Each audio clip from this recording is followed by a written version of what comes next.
Hello everyone, I'm Silverraptor and welcome to another Wargame Red Dragon replay commentary video today. I have for you a pretty short episode, one that I feel was pretty well done and straightforward, and we will just get on into this. The main reason I want to show this is that I was just playing with Valh. He and I got together, and he went got a Faust, who's a really good expert into this game, and Nascimento, which I believe is another friend of Faust. So I'm just joining in as basically the noob amongst these really pro players. And as we get into this match, I'm playing the Soviet general deck. Faust is playing, I believe, an Eastern Bloc deck, and I and looks like I think the Nascimento, yeah, it looks like he's playing the Soviet Korean deck. And Valh, I guess, is just playing a regular Soviet Union deck. So we're all just, Soviets, a little bit of Eastern Bloc on the side. But what we found this game with these four players, Kian, Newtonai, Urugard, Eddie, and Jarek. And the thing is, these guys have pretty high win rates, something like 60-70% win rate all across the board. And that kind of raised my eyebrows that they were pretty good players. But Faust was like, no, we got this. These guys will just completely roll over against us. It's all good. So I'm taking their lead because they're definitely much better at this game than I am. So basically, Faust and Nascimento is going to take the right. They're going to take Bravo and push up into India. They're going to be our spear players because, well, they're much better at it than me. Valh, which I think Valh has a little more experience in this game with me. Actually, I'm pretty sure he does. He is going to take this far left and just try to hold Hotel. And I'm basically trying to screen their flank by taking Delta and just basically holding Echo. Because Echo on this map, which is Paddy Fields, is the best kind of like hold the line sector, and I definitely wanted to guard this flank so that Faust and Nascimento is able to do what they need to do. And just poking fun by just putting like random attack markers everywhere. So without further ado, the game will be starting soon. As you can see, these guys have well practiced these kind of assaults. T90Ss for big push, OSAs, Tunguskas, and lots of infantry, which is going to be crucial for taking India and Bravo. As for Valh, he's got a couple of tanks, only 2 big tanks, an AA piece, some command infantry, a number of command infantry, and just some recon. So yeah, normally people don't really push across Hotel because of how open it is. So we're expecting a lot more at the start of this game here on the right and in the center. And knowing the center, I bring up a KA-52 because I know that they'll have some radar AA. I also have a bunch of helicopters ready to push, some Mi-8 MTVs with some man pads and some Gornostroki 90s, which are good for taking out tanks or anything that might be pushed across. I also got a bunch of other tanks up here, T-80UM, T-64BMs, and just some recon. And basically, I'm just, I don't know what they're going to throw, so I kind of have all my bases covered. And without further ado, the game has started. So we're basically, for all doing our own thing. Nascimento is going to capture center. This is, believe it's destruction. Yeah, it's destruction. So it's actually a points game. So it was interesting. Faust normally play conquest, that he would agree to play a destruction game, but then again we just joined this game. So it was nice that he was up to it. So I have my KA-52 who's up in the start. He's going to go be spotting for anything, and right at the start they're actually starting to smoke here, so that gave me a clue that they're going to try pushing center really hard at the start with these smoke artillery shells. Faust has some Mi-25s with some recon infantry. They're going to definitely elite infantry given the elite rank of this Mi-25 at the bottom there. So he's going to definitely spot up ahead, and my KA-52 spots there's just a couple of helicopters over here.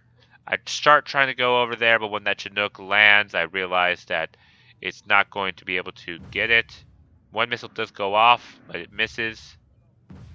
Oh, he didn't actually land?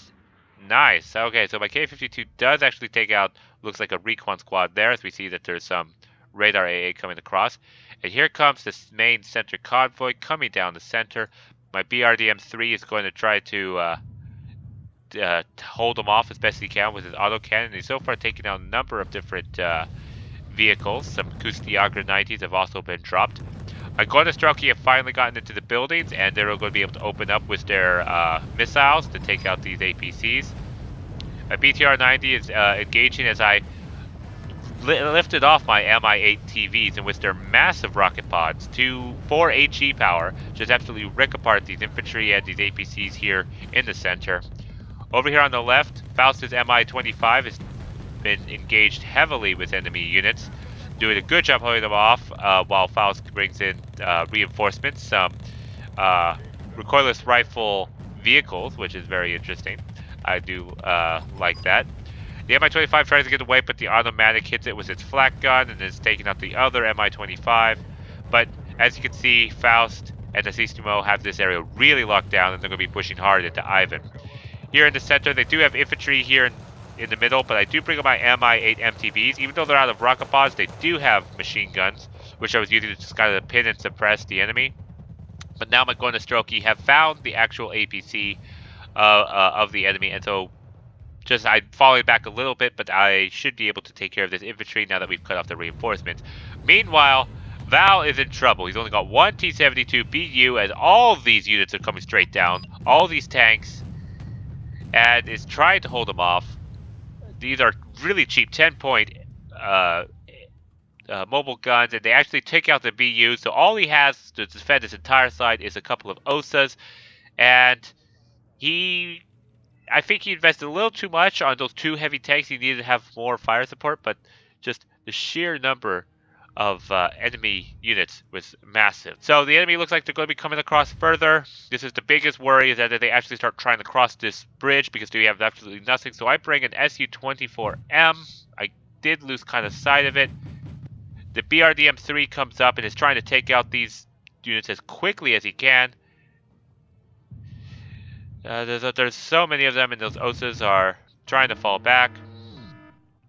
My Eagle ends to shoot down the Cobra successfully as my Su-24M is coming in, trying to bomb the bridge in case any more vehicles come forward.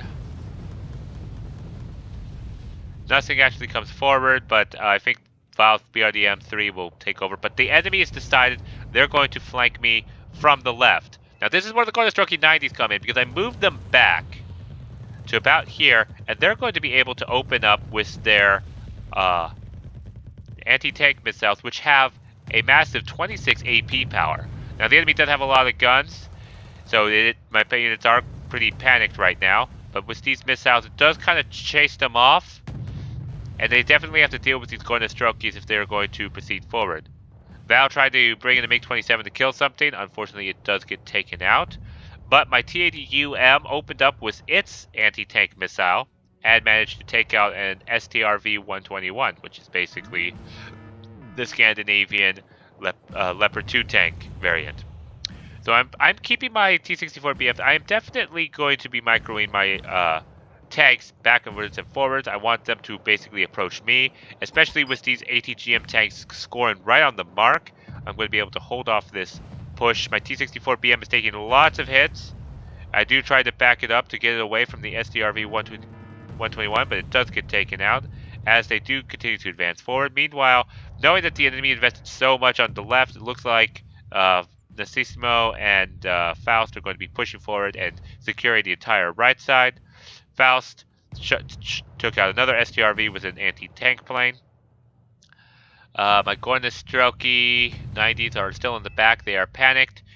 And now my MiG-27 does take out an STRV 121 and a Chimera for his trouble as he tries to get out. He does get taken out, but he took out 2 heavy vehicles for his troubles. And the enemy is now quite thin. All he has left is a Chimera, which is the Canadian mobile gun, as both my Gornostrokis score a side hit with those massive AP power missiles and able to take out the last Chimera. So the enemy is now very thin on the left, but they are trying to counterattack by pushing on the right with these Kussjagers.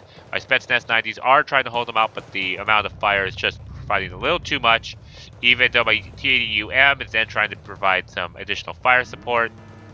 But he does lose sight of it, and I need to stop before okay, so he does stop just short of the Kussjagers from actually seeing be able to shoot down the T-80UM. An F-16 AMLU takes out a heavy tank there. It does manage to get away. That is unfortunate, but basically my Golden Struckies are in this fight with these government 90s for their lives. And the Golden Struckies are not terrible. They're not the best at engaging infantry, but they're not absolutely terrible. Their main strength is the Miters and missile there.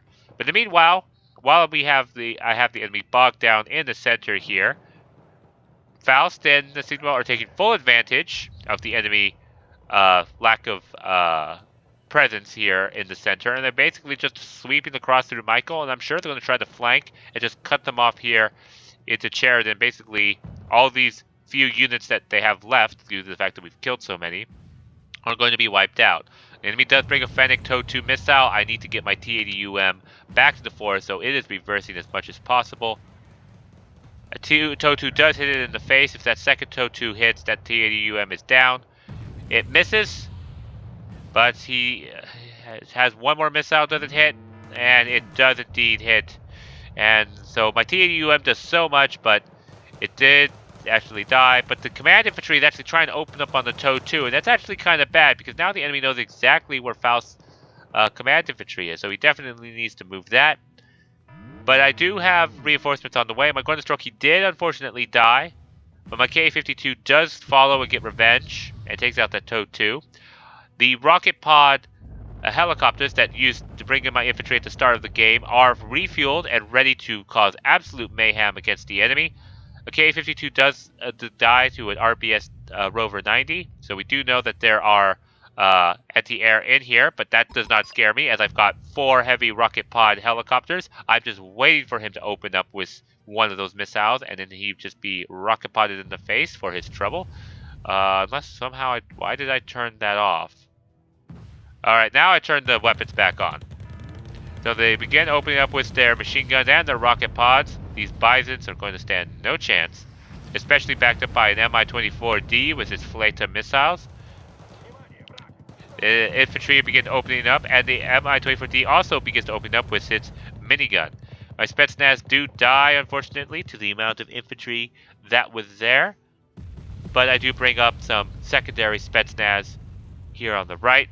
As I just sent my helicopters forward to basically scout out for Faust and Nascimento there. My Mi-8 MTVs do find the Patriots, and they do take out one. I don't think that it looks like the Patriot will get away, but they are causing a lot of trouble. And as you can see, the enemy has no presence here on the left. Most of their units were they're used in their push, and so my helicopters were able to have free reign to move up this far forward and just take out whatever is available. And all they have left are these very, very cheap, crappy Voodoo planes, and they're not being able to do very much. My Spetsnaz are drawing fire as Faust is finally bringing up the reinforcements. A T-90S finds that command, which they had earlier. My Mi-24D says hi to some government 90s with its Yak Gatling gun and just absolutely takes them apart. And the Mach shoots in with some Spetsnaz, and the Mi-24D providing cover is to be able to quickly clear out this forest. So the enemy played a bold move. They definitely succeeded in pushing Valh out on the left, but with those Gornostroki and the tanks, I was just able to rally a new defensive line, and Faust and Nascimento, I don't know why I'm struggling with his name so much, was able to quickly turn the situation around, and were able to take advantage of all the void investment on the left to go and secure this middle here in the center. Now, Valh left the game, and that's because he actually DC'd at the last second. That was unfortunate, considering how well we held off, but we're still doing pretty well. We have every confidence. A couple of their players have left. We'll send an Mi-24D back for a refill, and I have another one still here to just kind of hold off. And there's the Canadian Airborne. that the Mi-24D was waiting for. Able to provide suppression fire, and that is a very low fly in Mi-24D. Just providing, just absolutely ripping apart the Canadian Airborne. And this is basically, I think, the last of the units here in the center. And so what we're going to do now that we successfully held off the enemy with the, or wiped out the enemy here in the center, we're just trying to put in some reinforcements here on the left. I'm going to send my Mi-24D probably back for a resupply soon. I'm just kind of, in case the enemy has some more infantry there. They have a TOW 2 spotted from across. It looks like more of the enemy is indeed leaving. And so it was definitely a risky strategy. So they definitely are well practiced with that strategy because they have a very high win rate where they send a lot of cheap troops in front and heavy tanks in the back, and that kind of works because you have the cheap stuff draw fire of the enemy and then completely overwhelm them by the surprise and defense. The problem is we are Faust and Nascimento, and they are good players, and they've probably dealt with that kind of strategy a lot and instantly recognize how to deal with it. So they definitely helped keep us forward, and I think I did a pretty good job holding off the enemy on the left, giving them enough time to do their flank maneuver. The Voodoo, it does draw a couple oaths of fire and do get taken out for their trouble. MOUs do take out T-90Ss, but MiG-25 PDs and a MiG-29 from Faust do take out those two anti-tank planes, and that's a lot of points invested in the planes. And the last guy does indeed surrender. So, that was a quick game. It just goes to show that you have to be very fluid and adjust to the situation. Not a lot of games revolt into an all-in like that the enemy pushed forward. My Ka-52 did take out a couple of helicopters. My Mi-8 MTVs did a lot, killing a lot of vehicles and infantry and even a Patriot. Very well done. I'm going to stroke 90s. These are the ones that basically just stopped that all-in from succeeding. Not because they actually killed a whole lot. As you can see, they just killed cheap APCs. They did take out a Chimera from the side.